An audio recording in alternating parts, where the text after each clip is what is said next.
Hello everyone, आपके अपने YouTube channel climax competitive class में आपका स्वागत है। मैं अनुज अग्रवाल आप लोग के बीच में आज का जो सब्जेक्ट है वह है आपका रीजनिंग। तो मैं 3 दिन से लगातार रीजनिंग क्लास ले रहा हूं। आपका 2 क्लास दिया रीजनिंग का नंबर सीरीज़ से। आज का जो क्लास है मोस्ट इम्पोर्टेंट रीजनिंग का क्लास है। इसमें आज मैं आप लोग को 5 क्वेश्चंस बताएंगे और ये 5 क्वेश्चन आपका लाइफ चेंज कर सकता है, क्योंकि ये 5 क्वेश्चन हर एक एग्ज़ाम में पूछे जाते हैं।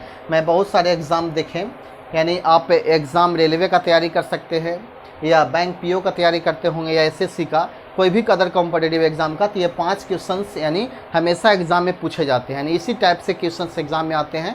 यानी ये 5 क्वेश्चन अगर आप पढ़ लेते हैं तो आपका 5 नंबर क्लियर है, यानी इससे क्वेश्चन एग्ज़ाम में नहीं छूटेगा। ठीक है।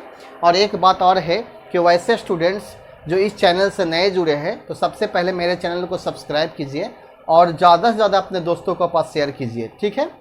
और मैं आप लोगों को विश्वास दिलाना चाहता हूं कि इस चैनल के सहारे आप रीजनिंग, मैथ्स और जनरल साइंस की तैयारी कर सकते हैं। जनरल साइंस का बहुत सारे वीडियो अपलोड किया हुआ है प्ले स्टोर में, और मैथ्स का अधिकांश टॉपिक कंप्लीट है। अभी जो वर्तमान में मैथ्स का जो टॉपिक चल रहा है वह परसेंटेज है, तो परसेंटेज मैं आप लोग को टाइप बाय टाइप पढ़ा रहा हूं। तो अगर आप नहीं देखें तो प्लीज़ देखने का प्रयास कीजिएगा। प्लेलिस्ट में आपका परसेंटेज का क्लास वीडियो बना हुआ है, तो आप उसे देखिए। आज का पहला क्वेश्चन क्या कहता है, 30 लड़कों की एक पंक्ति में, ध्यान दीजिएगा, 30 लड़कों की एक पंक्ति में आर जो है दाएँ से चौथा है, जबकि डब्लू जो है बाएँ से 10वां है। तो आर और डब्लू के बीच में कितने लड़के होंगे। इस टाइप से क्वेश्चंस आपको सीक्वेंस में मिलता होगा पढ़ने के लिए। सीक्वेंस में एक टाइप है रैंकिंग का, उसी से ये क्वेश्चंस दिया गया है। तो ये टोटल निकालने का दो कॉन्सेप्ट होता है। पहले आप कॉन्सेप्ट को समझिएगा क्या कहता है। देखिए, कॉन्सेप्ट अगर आपको माइंड में रहता है तो आप रीजनिंग का कोई भी क्वेश्चन आपको पूछता है तो आप सेकेंड में भी इसको हल कर सकते हैं। ठीक है। मेरा ये 5 क्वेश्चन बताने का पर्पस है कि ये 5 टॉपिक कंप्लीट हो जाए आपको। तो देखिए, टोटल निकालने का 2 कॉन्सेप्ट है। पहला है कॉन्सेप्ट कि अगर व्यक्ति की संख्या 1 हो, जैसे ए नाम लिया, मान लिया जाए एक व्यक्ति है। ठीक है। अगर इस व्यक्ति का स्थान बाएं से पता है और दाएं से पता है तो टोटल निकालना है, तो एल प्लस आर माइनस 1 होता है, यानी बायां प्लस दायां माइनस 1। जैसे एग्जाम्पल के तौर पर हम ले सकते हैं कि अगर ए जो है बाएं से 10वां स्थान पर है और दाएं से ये 8वां स्थान पर है, तो बीच में तो टोटल उस पंक्ति में कितने व्यक्ति होंगे, तो 10 प्लस 8 माइनस 1, यानी उसका आंसर कितना होगा, 17 होगा। लेकिन ये जो कॉन्सेप्ट लागू होगा सिर्फ एक व्यक्ति का स्थान बाएं और दाएं से पता होगा तो। लेकिन अगर कहीं कहीं आपका सीक्वेंस पढ़ते होंगे तो 2 व्यक्ति का चर्चा देता है, तो 2 व्यक्ति के चर्चा में क्या होता है जरा देखिएगा। जैसे मान लिया जाए कि आपका 2 व्यक्ति किसी पंक्ति में है, ए जो है बाएं से 10वां स्थान पर है और बी जो है दाएं से 8वां स्थान पर है, और बीच में आपका 2 व्यक्ति है, तो उस पंक्ति में कुल कितने व्यक्ति होंगे। इसका एक फार्मूला होता है टोटल का निकालने के लिए, लेफ्ट प्लस राइट और प्लस बीच की संख्या। अगर आप इस फार्मूला को माइंड में रखते हैं तो ये आपका 2 कॉन्सेप्ट क्लियर हो जाता है, आपका रीजनिंग सीक्वेंस से नहीं छूटेगा। जैसे देखिए, यही कॉन्सेप्ट से ये क्वेश्चन दिया गया है। जैसे 30 लड़कों की एक पंक्ति में, तो टोटल आपका 30 लड़का है, तो टी बराबर आप टोटल लिख सकते हैं 30 लड़का। समझ में आ रहा होगा। एक पंक्ति में आर जो है दाएं से चौथा है, तो आर जो है दाएं से चौथा है, तो आर के पीछे 3 लड़के होंगे और चौथा स्थान पर कौन होगा, आर होगा। ठीक है। ध्यान से समझिएगा क्वेश्चंस को, मेरे बताने का तरीका को देखिएगा, बहुत आसान तरीका है और हमेशा प्रैक्टिस पे लगे रहे कीजिए। और जबकि डब्लू जो है बाएं से 10वें स्थान पर है, जबकि डब्लू जो है बाएं से आपका 10वें स्थान पर है। ठीक है।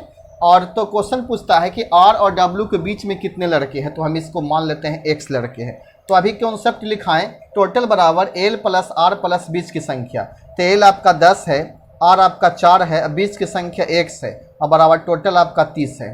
तो एक्स बराबर आपका हो जाएगा 30 माइनस 10 और 14, 4 को जोड़ दीजिएगा तो 14, 10 में से 4 जाएगा तो 6 और 2 में से 1 जाएगा तो 1, यानी आपका जो आंसर होगा 16।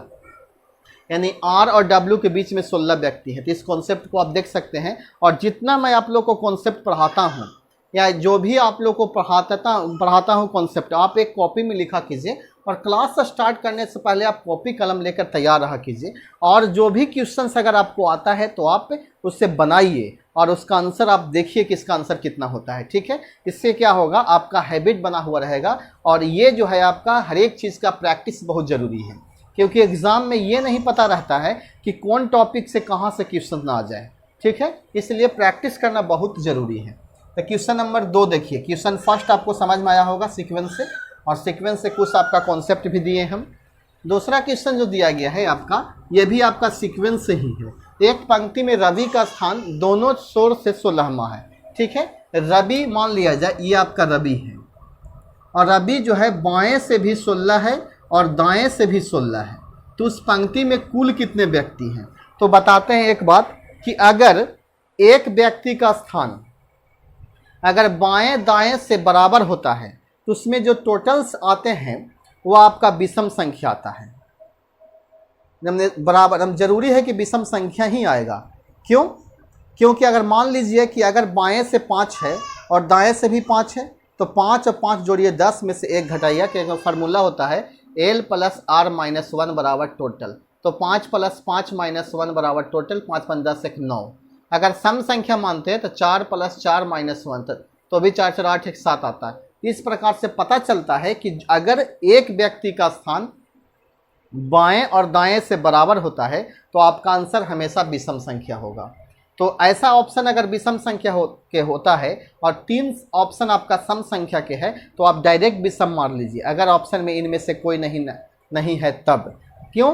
क्योंकि आपका आंसर जो होगा कन्फर्म होगा विषम संख्या होगा। तो कहीं ना कहीं ऐसे भी रीजनिंग में क्वेश्चंस रहते हैं जो बिना बनाए हुए आपका सही हो जाता है। ठीक है, तो इसलिए बहुत ज़रूरी है उस कॉन्सेप्ट को पढ़ना। तो ये देखिए कि अगर 16 और बाएं से भी 16 है, दाएं से भी 16 है, तो 16 + 16 - 1 तो आपका 32 - 1 बराबर 31 आंसर होगा। उम्मीद करते हैं कि ये क्वेश्चन आपको समझ में आया होगा। ठीक है, तो सीक्वेंस आप लोग बनाइएगा और बनाने का प्रयास कीजिएगा। ठीक है, अगला क्वेश्चन जो दिया गया है वह अल्फ़ाबेटिकल से दिया गया है। अल्फ़ाबेटिकल हम पढ़ाए हैं, लगातार क्लास को दिए हैं। अगर आप नहीं देखे हैं तो इसका प्लेलिस्ट बना हुआ है, आप अल्फ़ाबेट देख सकते हैं।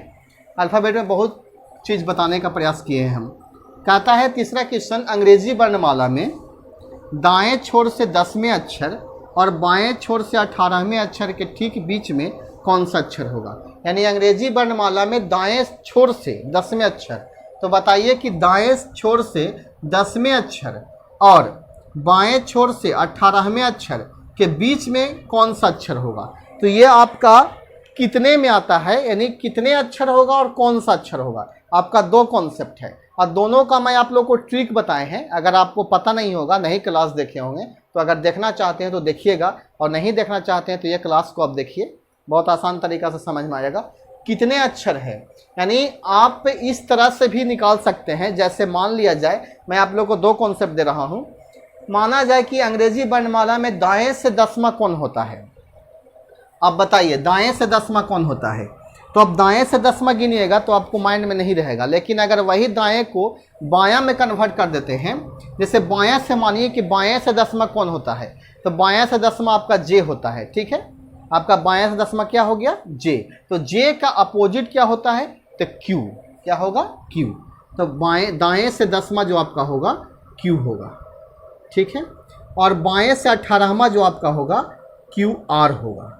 बाएं से 18वां। तब बताइए कि आर और क्यू के बीच में कितने व्यक्ति हैं, यानी कुल कितने अक्षर है? तो आर और क्यू आपका लगातार लेटर है, तो इसका आंसर एक भी है? नहीं है। तो इसका आंसर होगा इनमें से कोई नहीं। समझ में आ रहा होगा? यानी आर और क्यू के बीच में एक भी लेटर नहीं होता है। एक बार फिर से देखिए, क्वेश्चन कह रहा था कि अंग्रेजी वर्णमाला में दाएं छोर से 10वां, तो दाएं से 10वां आपका क्यू होता है, और बाएं छोर से 18वां, तो बाएं से 18 आपका आर होता है। तो आर और क्यू के बीच में कौन सा अक्षर होगा?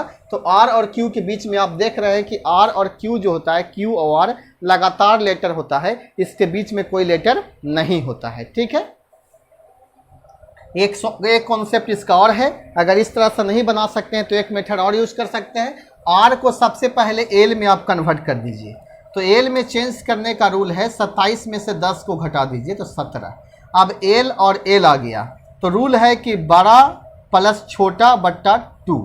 तो बताइए कि 18 और 17 को जोड़िएगा तो 8 7 15, यानी 35 में 2 से भागा दे दिएगा तो 17.5 आ तो 17.5 अगर पॉइंट में आता है 16.5 17.5 तो ये आपसे पता चलता है कि इसके बीच में एक भी लेटर नहीं होगा। अगर सिर्फ 17 होता तो आपका एक लेटर होता, 17वां लेटर आपका क्यू हो जाता। तो ये क्वेश्चन आपको समझ में आया होगा।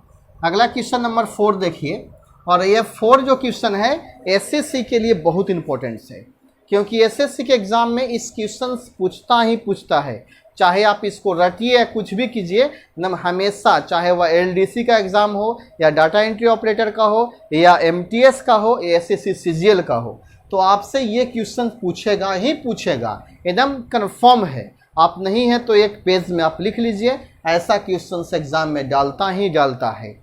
मैं आप लोगों को पूर्ण रूप से विश्वास दिलाना चाहता हूं कि इस टाइप से क्वेश्चन एग्जाम में पूछता ही पूछता है। जैसे क्वेश्चन देखिए, RTOU के अक्षरों में से प्रत्येक शब्द में केवल एक बार प्रयोग करते हुए अंग्रेजी के कितने सार्थक शब्द बनाए जा सकते हैं। तो इस रीजनिंग को बनाने के लिए सबसे पहले आपको वर्ड पावर होना चाहिए, क्योंकि वर्ड पावर अगर नहीं होगा तो इस रीजनिंग को नहीं बना पाइएगा आप। RTOU के अक्षरों में से प्रत्येक शब्द में केवल एक बार प्रयोग करते हुए कितने शब्द बनाए जा सकते हैं। तो बताइए, R है, T है, O है और U है, इसको रीअरेंज करना है, कभी R इधर कभी T उधर, तक कितने शब्द बनाए जा सकते हैं। तो एक शब्द आपको नज़र आ रहा होगा TOUR, टूर। टूर मतलब आपका होता है यात्रा। एक शब्द आपका क्लियर है। एक शब्द आर आओ नजर आ रहा होगा, ROUT, राउट मतलब होता है भगदड़। तो ये राउट से RTOU से आपको दो शब्द बनाएंगे सार्थक, जिसका अर्थ निकलता हो। अगर टूर बनेगा राउट बनेगा, ठीक है। अगला क्वेश्चन जो आपका दिया गया है 5 नंबर क्वेश्चन, और ये 5 जो क्वेश्चन है आपका क्लॉक से है। तो मैं आप लोग को लगातार क्लॉक पढ़ाए हैं और वह वीडियो आप लोग को बहुत अच्छा भी लगा था, इसलिए क्लॉक अगर नहीं देखे होंगे जो नया स्टूडेंट जो है, तो आप ज़रूर देखने का प्रयास कीजिएगा। कहता है कि 12 घंटा में घड़ी के दोनों सुइयों के बीच कितनी बार 90 डिग्री का कोण बनता है। तो एक चीज़ माइंड में आप रखिएगा, जो आप क्वेश्चन देख रहे हैं ये आपका बीपीएससी लेवल का क्वेश्चन पूछा जाता है कभी कभी, कि 180 डिग्री का कोण कितना बार बनता है 24 घंटा में, 90 डिग्री कितना बार बनता है 12 घंटा में कितना बार बनता है। तो 3 एंगल आप माइंड में रखिएगा, और 12 घंटा 24 घंटा और 6 घंटा, ये 3 घंटा माइंड में रखिएगा, ठीक है। देखिए कॉन्सेप्ट ध्यान से देखिएगा। तो सबसे पहले आप 0 डिग्री, 180 डिग्री और 90 डिग्री लिखिए, ठीक है। यहाँ आप लिखिए 12 घंटा, यहाँ आप लिखिए 24 घंटा, ठीक है। ध्यान दीजिएगा, और ये चार्ट को हमेशा आप रटिएगा, चार्ट की तरह खा जाइएगा। जैसे देखिए 0 डिग्री जो होता है 12 घंटा में आपका जो बनता है 11 बार बनेगा, ठीक है, और 24 घंटा बनेगा 22 बार, समझ में आ रहा होगा। और 180 डिग्री जो बनता है आपका 11 बार बनेगा 12 घंटा में, और ये 24 घंटा बनेगा 22 बार। और 90 डिग्री जो होता है 12 घंटा में 22 बार बनता है, और 24 घंटा में 44 बार बनता है। ये आप कॉन्सेप्ट को माइंड में रखिए। मैं उम्मीद करता हूँ कि ये क्वेश्चन आपसे नहीं छूटेगा। आप ऐसा क्वेश्चन हमेशा एग्जाम में पूछा जाता है। तो क्वेश्चन पूछा 12 घंटा में घड़ी के दोनों सुइयों के बीच 90 डिग्री कितना बार बनेगा, तो 12 घंटा में 90 डिग्री बनेगा 22 बार। अगर 24 घंटा पूछता था कितना बार बनता, 44 बार। तो इस कॉन्सेप्ट को माइंड में रखिएगा और कॉपी में ज़रूर उतारिएगा। उतारते के साथ आप इसको माइंड में ज़रूर रखिएगा, क्योंकि क्वेश्चन एग्जाम में पूछे जाते हैं।